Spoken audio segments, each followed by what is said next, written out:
On n'a rien à cacher, un podcast du collectif Rescapé. Bonjour Nathan. Bonjour Hélène. Alors déjà, merci d'avoir accepté de participer à notre podcast, On n'a rien à cacher. Et si tu es l'invité de ce nouvel épisode aujourd'hui, c'est parce que ton parcours de vie n'est pas commun. En effet, ta famille a connu un énorme bouleversement lorsque tu étais adolescent. Est-ce que tu peux nous en dire un peu plus ? Alors ce qui s'est passé, c'est que ma mère a eu une maladie psychologique qui s'est déclarée lorsque j'étais au lycée. Elle a dû se faire interner en psychiatrie et ça a créé pas mal le bazar dans toute notre famille. Comment as-tu vécu la période du lycée entre les copains et les problèmes de ta maman ? Est-ce que tu faisais semblant que tout allait bien ou est-ce que tu arrivais à en parler à quelqu'un ? Quand j'allais au lycée, j'en parlais pas spécialement. J'ai jamais été très proche de mes camarades de classe. J'essayais effectivement de cacher un peu ce qui se passait. Il y avait qu'un seul camarade de classe à qui j'en avais parlé. Mais sinon, j'étais pas très explicite sur ce qui se passait.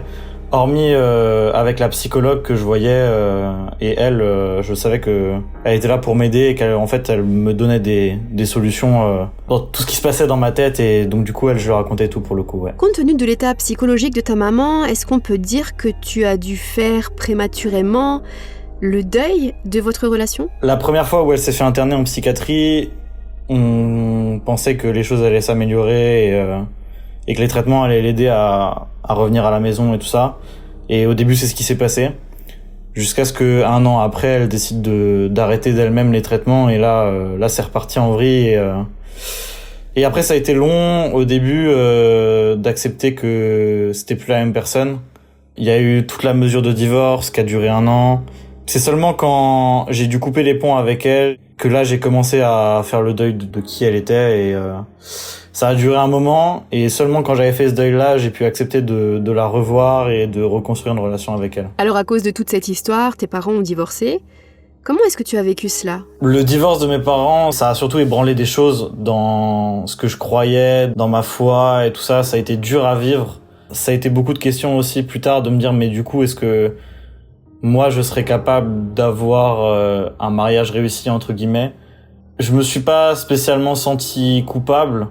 La culpabilité, elle venait plus vis-à-vis de mon frère qui, lui, avait dû vivre des choses avec ma mère personnellement. Et c'est plus vis-à-vis de ça où je me suis senti coupable de l'avoir laissé tout seul, en fait. Et coupable de pas réussir à renouer les liens entre ma famille et tout ça. Alors qu'en fait, c'était pas mon rôle. Toi qui avais déjà une foi réelle en Dieu à l'époque, et alors que tes parents étaient en train de divorcer et que ta maman était hospitalisée en psychiatrie, qu'as-tu ressenti à l'égard de Dieu ? Est-ce que tu as ressenti de la haine pour lui, par exemple ? Au début, j'ai pas ressenti de haine ou quoi que ce soit. Simplement, je comprenais pas ce qu'il voulait en tirer de toute la situation. J'étais plus, dans l'incompréhension. Et c'est seulement des années après que j'ai compris ce que Dieu voulait faire au travers de tout ça. Alors tu m'as confié que cette épreuve a également impacté ta relation avec ton petit frère, puisqu'il y a eu de fortes tensions entre vous. Tu es donc parti de chez toi très jeune pour aller faire des études d'audiovisuel sur Metz. Seul, dans une nouvelle vie, j'imagine que ça devait pas être facile tous les jours. Est-ce que dans cette période ou pendant tous les problèmes de ta famille, est-ce que tu as déjà eu des pensées de suicide ? Ouais, ça m'est arrivé d'avoir des pensées de suicide. C'était pas des grosses pensées de suicide, c'était plus à certains moments donnés où quand je repensais à tout ça, je me disais mais en fait ça sert à rien.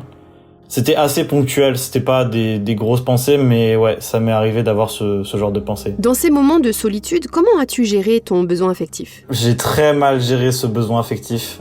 Au début, ça s'est traduit par simplement flirter avec des filles mais petit à petit, ça s'est accéléré. Je suis allé sur des sites de rencontres et un jour, j'ai même pris rendez-vous avec une escorte et là, c'était vraiment le climax, on va dire, de comment j'ai mal géré ce besoin affectif. Dieu a permis que je n'aille pas voir cette escorte. Il s'est battu dans mon cœur et j'atteignais en fait un point de non-retour et Dieu a permis que je l'atteigne pas, que vraiment je fasse demi-tour et que je rentre chez moi pour prendre conscience en fait de ce manque qu'il y avait au fond de moi. Dieu a comblé mon cœur petit à petit Et aujourd'hui, j'ai plus du tout ce manque affectif, mais c'est vrai que ça a été très très dur à gérer au début, et enfin, je l'ai même pas géré du tout, quoi. Attends, est-ce que tu as déjà eu peur que la maladie psychiatrique de ta mère soit héréditaire ? Non, j'ai pas du tout eu peur que ce soit héréditaire parce que les médecins nous avaient bien expliqué pourquoi ça s'était déclenché comme ça chez notre mère, etc. Donc non, j'ai pas du tout eu cette peur-là. Dis-moi, finalement, qu'est-ce qui t'a permis de te relever après tout ça ? Je dirais que l'une des premières choses, ça a été mon meilleur ami qui était vraiment toujours présent pour moi. Ensuite, ça a été de me concentrer sur mon avenir, me concentrer sur ce que je voulais faire comme études, ce que je voulais faire comme métier. Il y a plein de piliers dans ma vie qui ont été reconstruits par Dieu. L'une des dernières choses qui m'a beaucoup aidé à avancer, ça a été de rejoindre le collectif Rescapé en tant que technicien. Et puis ensuite, petit à petit, j'ai commencé à reconstruire la relation avec ma mère. Et Dieu m'aide tout le temps pour reconstruire cette relation. Vraiment, je vois sa main à chaque fois, sur chaque étape. Le moment où j'ai senti que la relation était rétablie, c'est quand j'ai pu aller chez ma mère et passer un week-end chez elle. Et que tout se passe bien, et voilà. Nathan, comment ça se passe aujourd'hui avec ta famille ? Avec ma mère, comme dit, il y a encore plein de choses qu'on doit continuer à reconstruire et c'est pas toujours simple, mais on avance. Avec mon père, forcément ça se passe bien. Comme je vis maintenant ma propre vie aussi, je pense que c'est un peu plus simple. Et avec mon petit frère, on n'a jamais eu une relation vraiment très fraternelle. Donc forcément, tout ce qui s'est passé dans ma famille, ça a fait exploser tout ça. Dieu a petit à petit vraiment rétabli la relation avec mon petit frère. Mon petit frère, je l'aime vraiment comme un frère. Enfin, c'est bête à dire, mais c'était pas le cas avant. Et de voir que vraiment aujourd'hui je l'aime de tout mon cœur, et qu'on s'aime en fait, parce que lui aussi, je sais qu'il m'aime.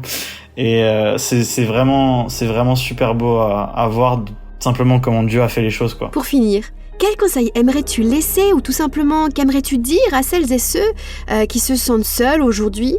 Qu'aimerais-tu dire à ceux qui t'écoutent et qui vivent eux aussi des tensions dans leur famille ? Je dirais que le seul moyen, c'est de se confier à Dieu et de lui faire confiance, de lui demander de nous donner de l'amour. Et Dieu, il nous donnera cet amour-là par différents moyens. Et pour ceux qui vivent des tensions dans la famille, je vous conseillerais de demander premièrement de la sagesse à Dieu pour savoir comment agir et quels mots utiliser dans ces moments de tension-là. Et je vous conseillerais aussi de demander de l'amour à Dieu pour votre famille, parce que dans ces moments-là, je pense qu'on montre et on a difficilement de l'amour pour notre famille. Et pourtant, l'amour, c'est tellement une clé pour amener la paix. Ouais, je pense que en demandant de l'amour à Dieu, on peut vraiment voir la dynamique changer dans les tensions. Un grand merci, Nathan. C'était On n'a rien à cacher, un podcast du collectif Rescapé produit par Trésor Média.